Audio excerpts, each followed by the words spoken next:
Every story leaves an echo, and sometimes those echoes find their way back. Detective Maren Holt thought she'd heard it all. Confessions, lies, the broken silence of guilt. But nothing could prepare her for what came after Liam Cross's final song. It started as a whisper through her speakers. Now it was a full broadcast, live, untraceable, unstoppable. The voice that had haunted Westmore was back. It was just past midnight when Holt's phone lit up with a flood of alerts. Local residents were reporting strange interference. Radios switching on by themselves, televisions flickering to static. And over the noise, a familiar tune. Liam's. They tried to erase the truth. The song bled through every frequency in Westmore. No one knew where it was coming from. The police scanners, emergency channels, even private lines were hijacked. At the department, Holt stared at the waveform on her monitor. It wasn't a normal transmission, it was layered, coded, pulsing with embedded data. Hidden in the rhythm of Liam's voice was something more: coordinates. They led to the outskirts of town. Willow Ridge, the site of an abandoned signal tower. When Holt arrived, the place looked dead. Rusted fences, tangled weeds, an old generator humming faintly. She climbed the stairs to the top and found a small transmitter, blinking red. Taped to it was a USB drive, and beneath it, a note scrawled in shaking handwriting. Play before midnight. She pocketed it and returned to her car, plugging the drive into her laptop. The screen filled with folders, photos, documents, recordings, proof of something far bigger than a local cover-up. Contracts between Harold Reed and private developers. Payments routed through shell companies tied to the Willow Rooms renovation project. A front to launder money from illegal surveillance operations. And buried in those files, a video. The footage was grainy, timestamped 2 days before Liam vanished. He sat in the radio studio, hands trembling, eyes darting toward the door.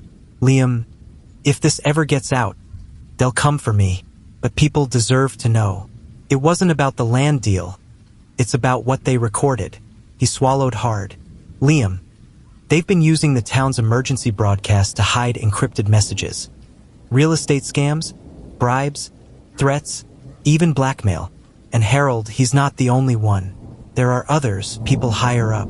He paused, staring at something off camera. Liam, they said if I kept quiet, they'd help me record.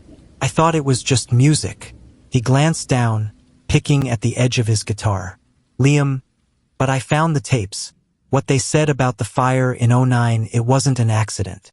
It was to destroy evidence. And the door opened. The recording cut out. Holt leaned back, breath shallow. The fire in '09, a chemical storage explosion that killed 3 workers, had long been declared accidental. But now it made sense. The land deal, the erased records, the silence that followed. Liam hadn't been silenced because of a love affair. He was silenced because he uncovered what the town had been built on: lies, corruption, and blood. And now someone was trying to make sure that story finally came out. The broadcast began looping again, stronger this time, reaching not just Westmore, but neighboring counties. The signal was spreading. Then Holt noticed something else on the drive. A second video file, labeled simply, EW, Final. Elias Ward, the missing radio engineer. She clicked play. Elias sat in a dark room, eyes hollow, voice shaking. Elias, if you're watching this, I didn't make it out. I didn't make it out. They think they control the story, but I built the system. I know every wire, every frequency. Liam's last song? It's the key. He hid everything in the melody. The code, the names, the proof.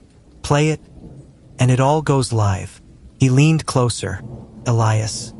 But if you do, you'll expose them all. Every one of them, including those who signed your paychecks.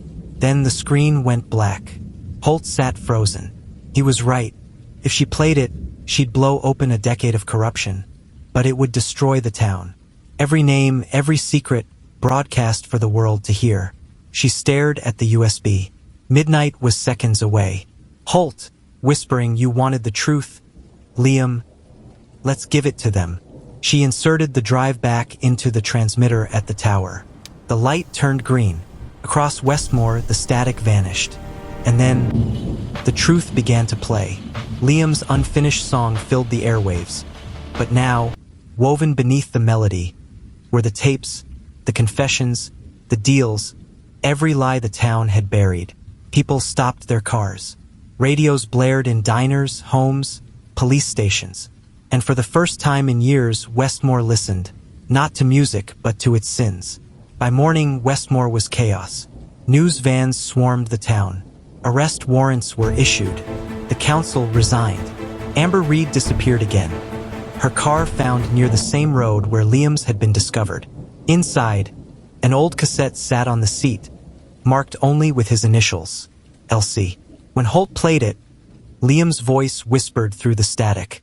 "You found the truth, but not all of it." A faint second voice followed. One that didn't belong to Elias or Harold or Amber. Someone older, deeper. "You think it ends with them? The signal never dies. You think it ends with them? The signal never dies. Host. It just finds a new host. Off. They called it the Westmore broadcast. An act of justice. A confession in stereo. But months later, new frequencies began to buzz. Late at night, faint, ghostly echoes of Liam's voice still weaving through the air. People said it was feedback. Others swore it was a warning. And in one small town along the ridge, an old radio crackled to life. A familiar tune played softly in the dark. They tried to erase the truth. Then a whisper. "This isn't over." This isn't over.